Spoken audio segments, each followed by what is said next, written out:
Hello, everyone. Welcome to Talking Logistics, where we have conversations with thought leaders and newsmakers in the supply chain logistics industry. It's my great pleasure to welcome to today's program Adam Compain, who is CEO at Clear Metal. And today we're going to talk about AI, machine learning, and the power of predictive logistics. Now, these are all topics that are getting a lot of attention these days, but they're also generating a lot of questions. What are these technologies? How do I use them in my operations and derive value from them? What's real today and versus what's hype? Right, and how do I get started to kind of start, making sure that I'm ahead of the curve, if you will, or not falling behind in these areas. So those are just some of the questions we're going to explore in today's episode. And it's certainly great to have Adam on the program to share his advice and insights on this topic, considering he's on the front lines of this with a lot of the companies that he works with. So Adam, welcome to the program. Thanks, Adrian. Very, very good to be here.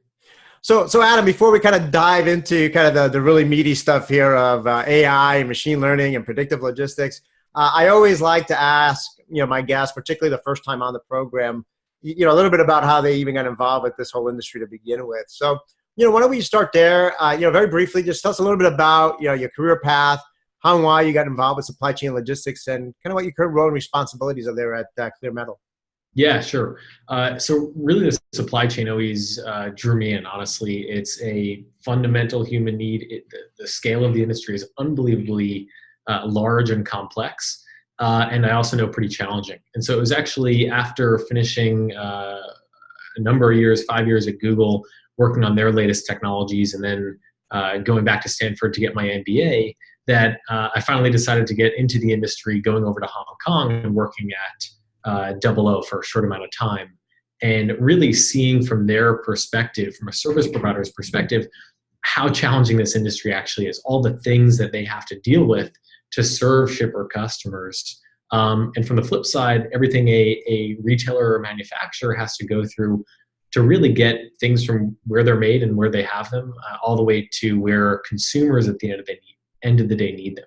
And so it was really this overall effort that we now call supply chain that drew me in, and led me to not only discovering the challenges, but also realizing that there's a massive opportunity to help people in the supply chain with a fundamentally different kind of technology that is AI and all the things we'll talk about today.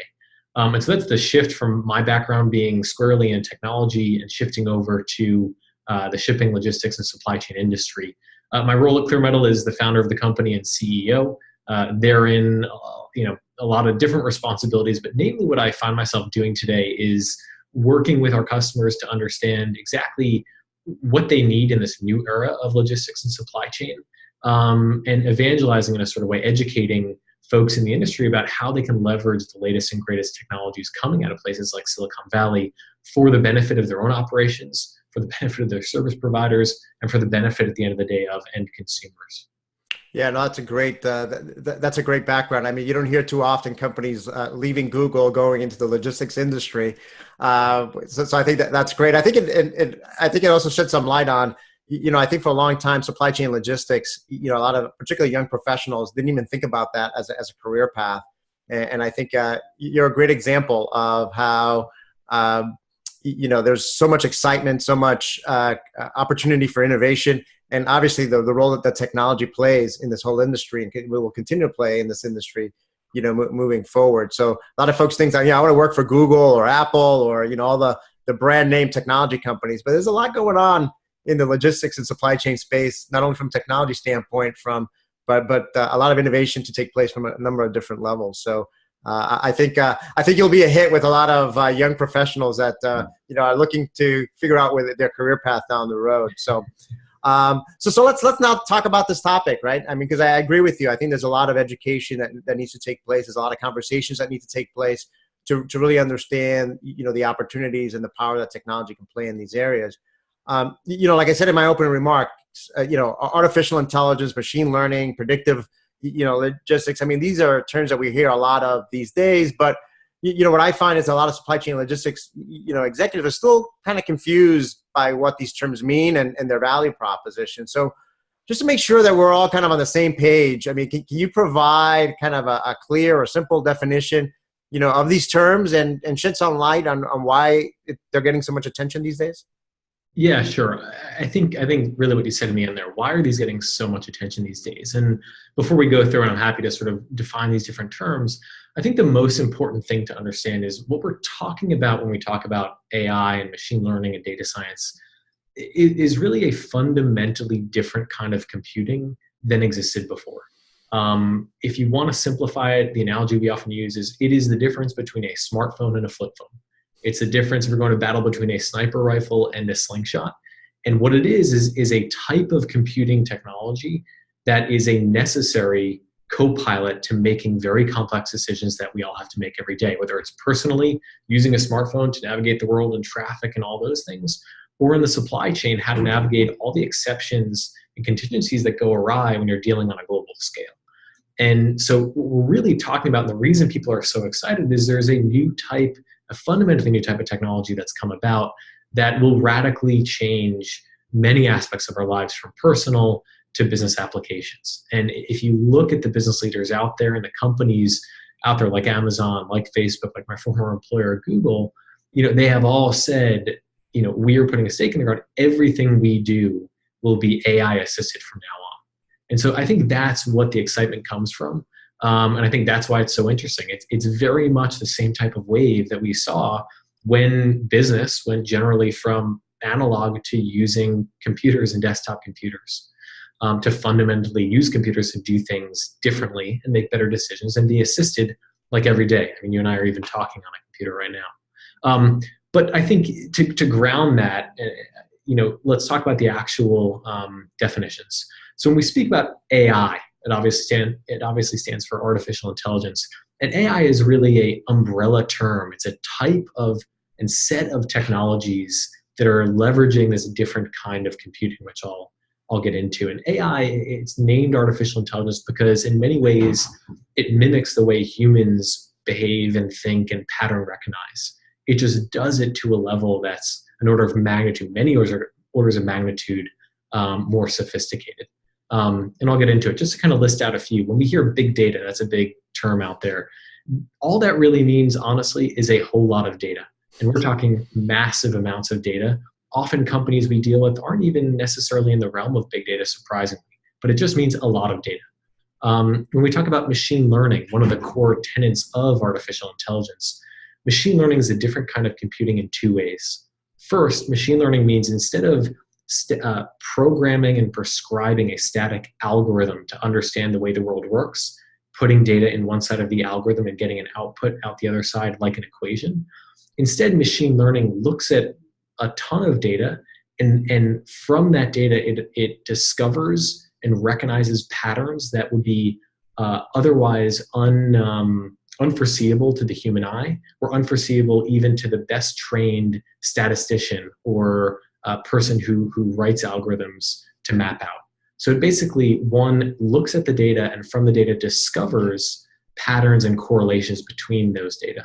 Secondly, what machine learning does in its name is every new piece of information or data it receives, it will actually learn over time, right? So this is mimicking the way humans do it, but in both camps, it can see patterns and correlations far better than we can, and it can learn with a level of perception that is far beyond at least me.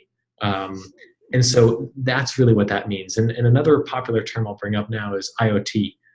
That's really the Internet of Things. That is physically making physical assets into digital ones, often by equipping them with physical hardware and creating sensors out of them. And in our view, that's really just another source of data, whether you manually input data or whether you capture it from a sensor. It's really all just inputs of data. But really, I think the fundamental thing to take away is this is a type of computing that moves far beyond statistics and static algorithms, and is a learning type of system that can see things far better than we can. Yeah, no, I think I love your definitions because they are, I love the analogy of the smartphone versus the flip phone, because I think most people can recognize that. I think, I know that a lot of people early on might have resisted the smartphone, but I don't think, aside from maybe a grandparent or two here or there, might be still holding on to the flip phones today, just because it's become such a pervasive part of how we live up both our personal and business life. Thinking about a kind of a new form of computing, I think is also a helpful, paradigm there to kind of, one of the things I wrote recently was we have to unlearn supply chain management. I wrote a post kind of titled that. And in many ways it's saying, what I hear a lot from supply chain logistics professionals is that they are tasked with trying to make smarter decisions faster. And what they're finding is that their existing technologies, their existing processes, organizational structures, so on and so forth, are just not keeping up with the rapid pace of decision making that they need to make. And that's the way I kind of put it into context. These new technologies, things like artificial intelligence, machine learning, and kind of the underpinnings is really kind of the next evolution in helping companies make smarter decisions faster. Do you see that as well? That's exactly it. And honestly, why we started the company. When I was in Hong Kong and deeply researching and speaking to people in the industry, what became very clear is that people, after a few decades of working in supply chain, had actually become very strong at making the decisions they needed to make, the caveat being with the tools that they had in their hands. And what was clear is that they simply didn't have the right technologies and tools in their hands, the right tools to make sense of the 800 million booking revisions that happen per year, the how many millions and billions of permutations and combinations of things that can happen when you're trying to manage a supply chain. And so the company was started to equip supply chain operators, largely in the retail and manufacturing space, with that better co-pilot and tool in the same way you and I don't leave the house without a smartphone in our pocket. And the name of the company, interestingly enough, is named after that. It's named Clear Metal because what we saw was supply chain operators focusing largely on the physical operations and physical economies of scale to solve problems. When coming out of a place like Google, what we learned was there are ways to leverage technology and be smarter as opposed to being bigger to solve problems. And so Clear Metal, the name, stands for seeing through the metal assets and the physicality and actually looking at the underlying information, data, customer behaviors, shipment flows, and mastering that before you then are aided with the right decision-making tools. Yeah. Yeah, and I was going to say, I'm glad you tied it in with the name of the company because I was kind of curious at how the company came about, the name came about. So yeah, no, I think that makes a lot of sense. I think that's another good way to kind of look at it. So let's talk now about predictive logistics, kind of another term here. And of course, there's a lot of buzz about moving away from being reactive, right, to being actually be able to predict things, and then that leads to then being more analytics being leading to prescriptive types of outputs out of these technologies. How does predictive logistics fit into the broader landscape of technology and everything we just talked about here? Sure. So predictive logistics is a new category. We think it's a big category, and we view ourselves as helping pioneer this type of effort into the supply chain space. And predictive logistics really stands for a few things. It's what I mentioned in using intelligence over scale. It is exactly that, as being proactive and predictive instead of reactive and just managing exceptions after the fact. And it is also this notion that we've heard from around the world, from our customers, of wanting to be much more marketing driven and customer driven and data driven rather than sort of operationally based. And so this category is really standing for that next generation of logistics or supply chain and needing to get there. Yeah, I'll leave it there for a sec.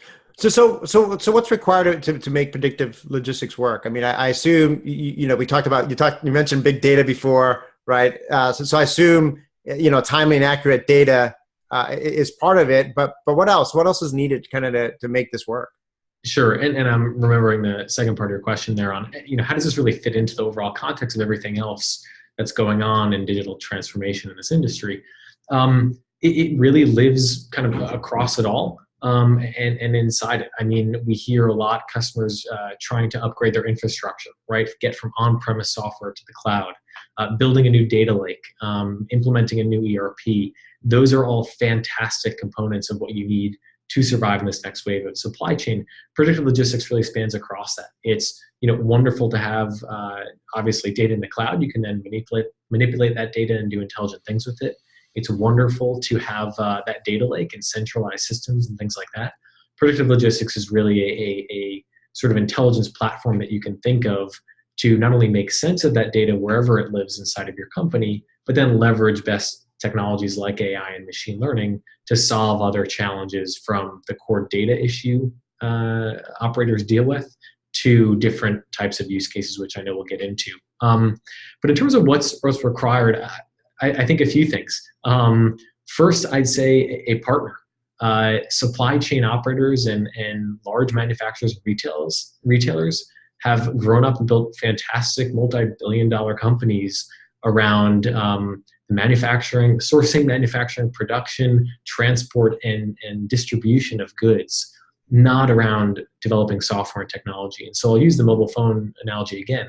You and I are not out there trying to develop our own, iPhone. We are, going to the Apple store and picking it up from them because they're experts in building this stuff, and we need their tools to assist what we want to do every day. So I'd say first and foremost, a partner. I mean, most companies aren't set up to develop their own software. It's an incredibly expensive endeavor, and it's a different core competency. The second thing is data.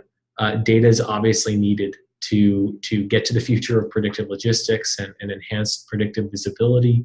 The misconception, I'll say, is that you need different and new kinds of data, that we need all containers, let's say, or pallets to be equipped with a sensor before we can even do things. It's actually a fallacy. There's enough data in the industry that you can leverage it as long as you can make sense of it using machine learning and do things like predictions and intelligent insights off of that. You don't need all different sources and even data sources that don't exist yet. Fantastic when it comes, but you can take advantage today with the data you have today. And then third, it's funny you mentioned, the parallel of people thinking it would be crazy to have smartphones in their pockets, and of course now only potentially a grandparent is averse to it.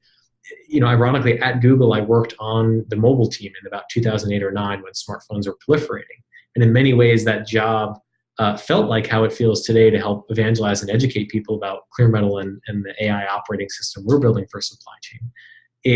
My message here, what's required is to move now. It's interesting to me how much we forget from one technology revolution to the next, how quickly this stuff becomes commonplace and almost ridiculous if you don't have it in your hands. And so the same exact thing that we saw in the mobile industry, going from wondering whether people will ever buy something on a phone or use a phone more than a few times a day, to it being prolific, the same thing is happening in this industry with AI. It is a fundamental backbone of how we'll operate, the same way we operate with phones and the same way business operates with personal computers. Yeah, I've witnessed some of that myself throughout my career. I always tell the story when I worked back at Motorola back in the early to mid 90s, and the internet and the web was just about to, was just making inroads, if you will. And Motorola would not allow for a long time, employees to access the web. They had a lot of serious concerns about, employee productivity, people surfing the internet for sports sites and inappropriate sites and just wasting a lot of time. And it was not more than 3 years later that we had the the .com and e-commerce and everything else. So it kind of was this wave that took over. And same thing with even the Motorola too with the cell phones, right? They missed the the analog to digital wave, and they also were late to the standard phone to the smartphone as well. And we see what repercussions were there. I just want to with regards to data. And I love the point that you don't need you don't need to have everything Internet of Things enabled and all that kind of future data, if you will, to make this possible. You can use some of the data you already have, but I think some of the limitations that with the data we already have for a lot of companies is that it's either not complete, it's not accurate, or it's kind of latent, right? Because there's a lot of EDI in this industry, right? So it's batch oriented and so you're seeing things or companies move more towards web services and APIs and, obviously just using, more wireless type of capabilities to transmit information. Are you seeing that as well in terms of as a way to reduce some of that friction or at least improve the quality of the data? Exactly. So I think the misconception people have is that you can't take advantage of, just call it AI, until you first solve this data challenge, right? The dirty, siloed, inaccessible, unusable, unclean data. The reality, and our company is a perfect example of this, is that we use AI to solve the data problem. And so they're very much intermingled. And we absolutely agree that the first order problem is really that data challenge that everyone deals with. And I'll give you a very tangible example. The 315 message set, container movement events, come in, out of whack, unsequenced. They have missing data elements, duplicates. Often it doesn't make sense and it's not readable. Our company has spent, I'll admit, honestly, over half of our development and engineering time with literally some of the top AI engineers in the world from Stanford and elsewhere, solving that core data challenge, getting the 315 message set, sequencing it properly, cutting out the duplicates, filling in the gaps, and mapping it to what we call our global schema so that the data exists from EDI in API format to then make sense of and do intelligent things with. And anyone saying that you can just throw a machine learning algorithm at the current set of data and have it, speak magic, that's not going to happen. And so it is so crucial to first have the application of AI solve that. And that's exactly what we've done because it is such a massive problem.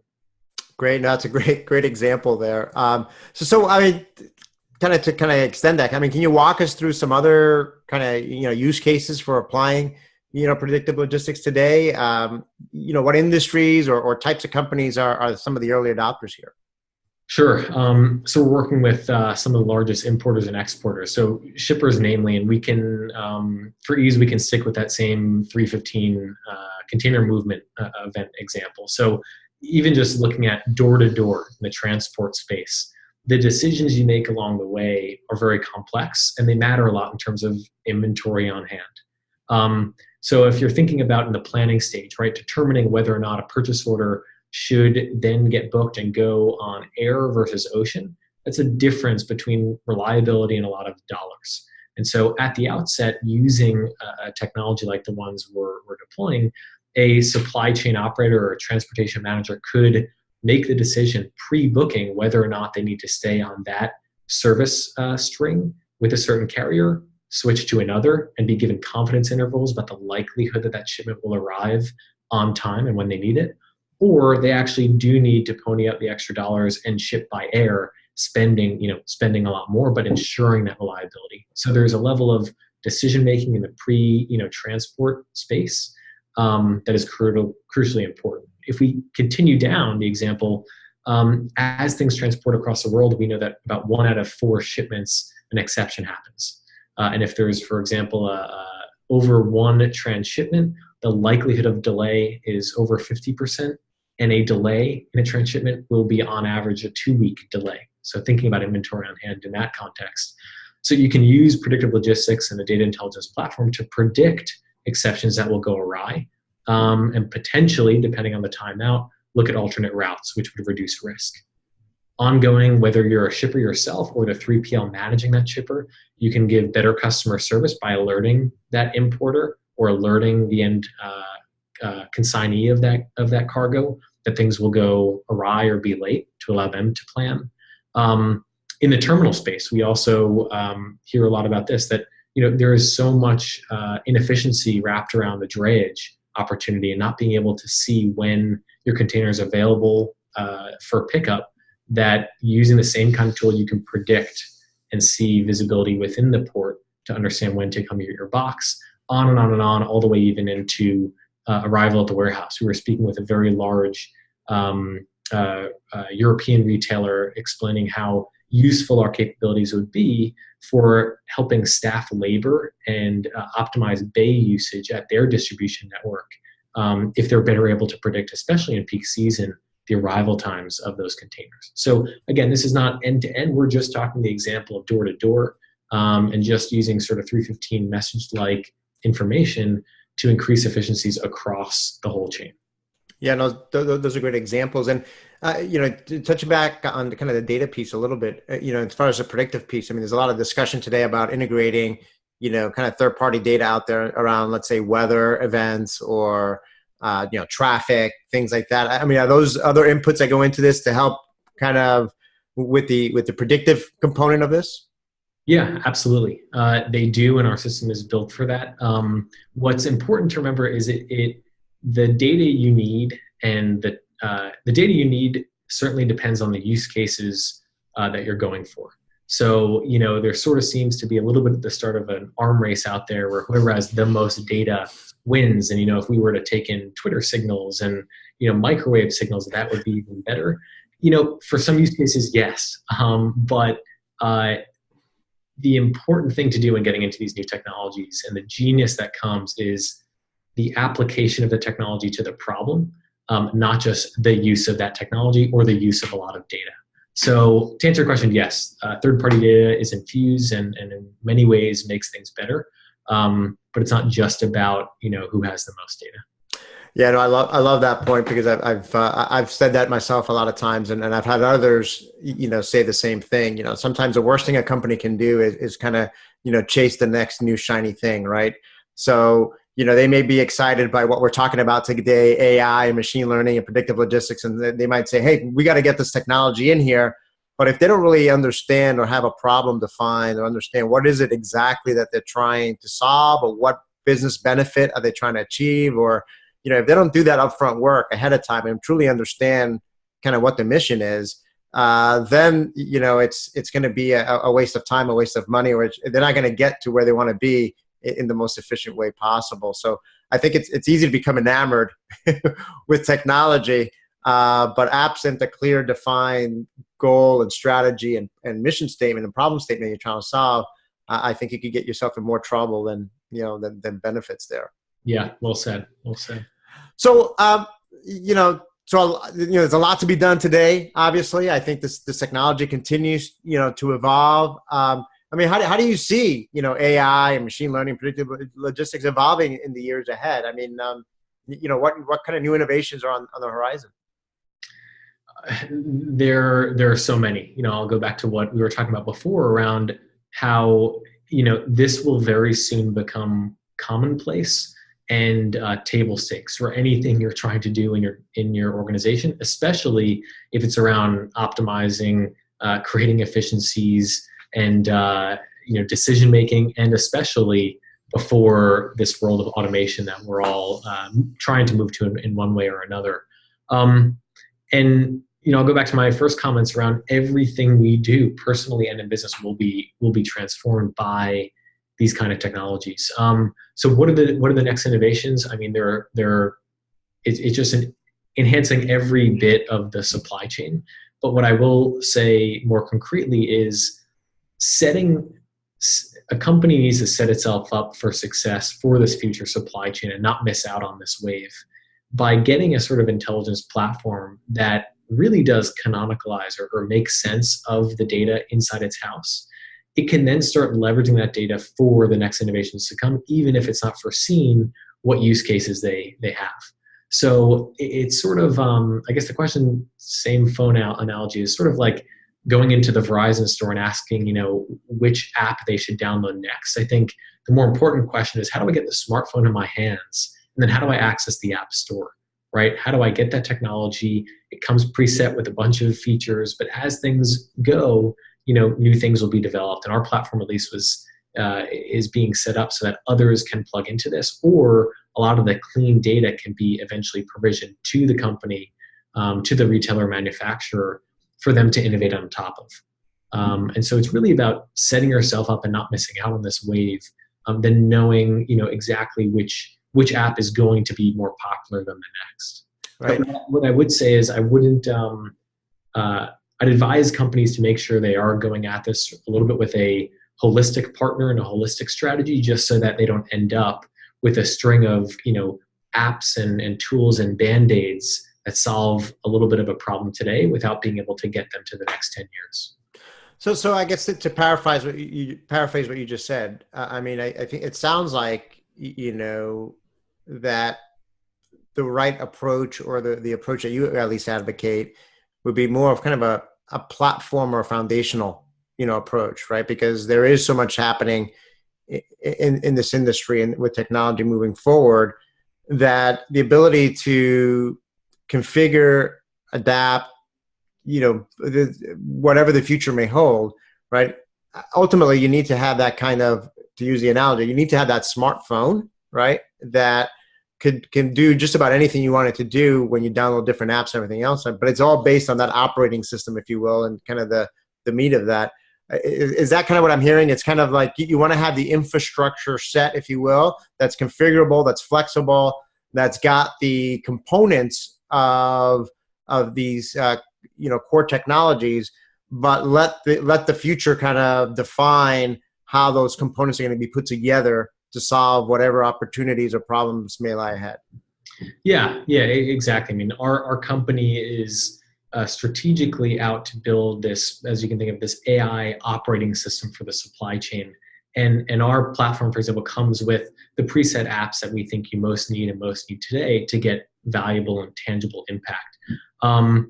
And generally, that is what I'm saying. Of course, Adrian, I'm trying to hold back and not, toot our own horn too much and talk about our product and make a sale. So I'm speaking a little bit in generalities.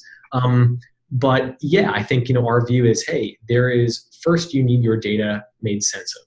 Then on top of that, there are core applications you need today that are going to solve core problems you have today. And that's what we offer. But we're also intelligent enough to know that in the future, as your company maybe hires on some data scientists, or you have projects and issues you want to deal with and create a solution for that we may not be in the business to actually create, it would be very important for us to relinquish and release that data or those tools or those capabilities so that you as a company can innovate. And what I'm trying to say is really you need to get with a partner or a technology or a platform type strategy that will allow you to innovate yourself in the future or innovate with other third-party companies should some need come along that the company you're going with, like us, isn't in the business to create that app. So we're like the iOS operating system on your iPhone, and you may need the Bank of America app, and that's fantastic. We may not build that, but at least we're setting you up for that success later on.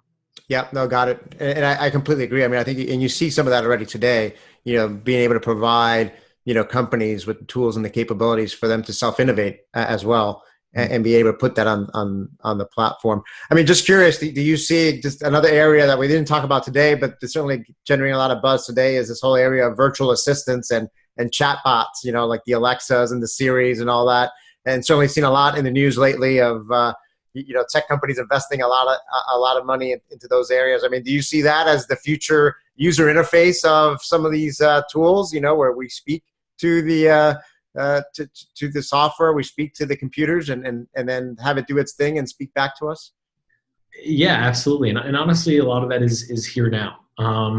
But sure, I think really what we're talking about, is formats, right? And our goal, and I think all of our goal in the business of creating this kind of stuff, is to empower the person to make the best decisions they can, or assist them with the right decision-making capabilities. And whether that's, voice interface or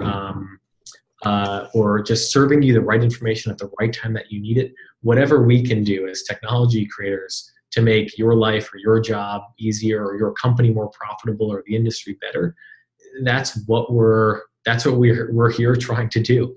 And it is shocking though, as you paint those examples, how even the very far future is sort of right ahead of us. Right. Well, Adam, I mean, we're kind of running short on time here, so I'm just going to go, my last question here to kind of wrap up the conversation. I mean, what actions, should companies take today to, kind of get started? I mean, and maybe what questions should they ask to, assess whether they've got some of the foundational things in place to ultimately achieve success in this area? Yeah, I'll give you three. I think first is move now. I mean, let's not be caught again by the wave of computers and the wave of smartphones. Move now, because very, very soon it will be you catching up. Secondly, I'd say get the right partner. This is a long road, and get the right partner.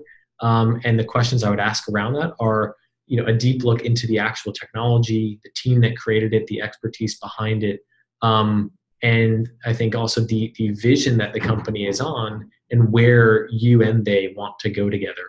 I think that's some of the advice that I'd offer. And I think third is, again, it doesn't require much of anything else to get started today. So keep driving with the data lake, the new ERP implementation, the IoT, research and development. But you can start today and get a lot of real tangible value.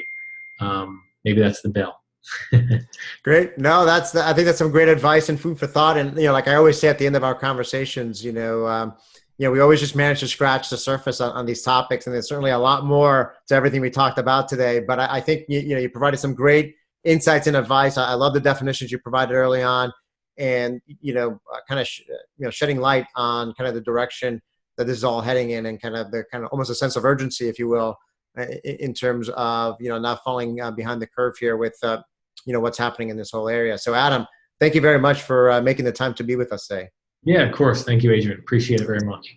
And I want to thank those of you that joined us today. If you're watching this episode on demand, either at the Clear Metal website or on Talking Logistics, and you've got a question or a comment for Adam, you can post it there. I'm sure they'll be more than happy to respond via that medium. So again, thank you all for joining us, and look forward to seeing you in a future episode of Talking Logistics. Have a great day.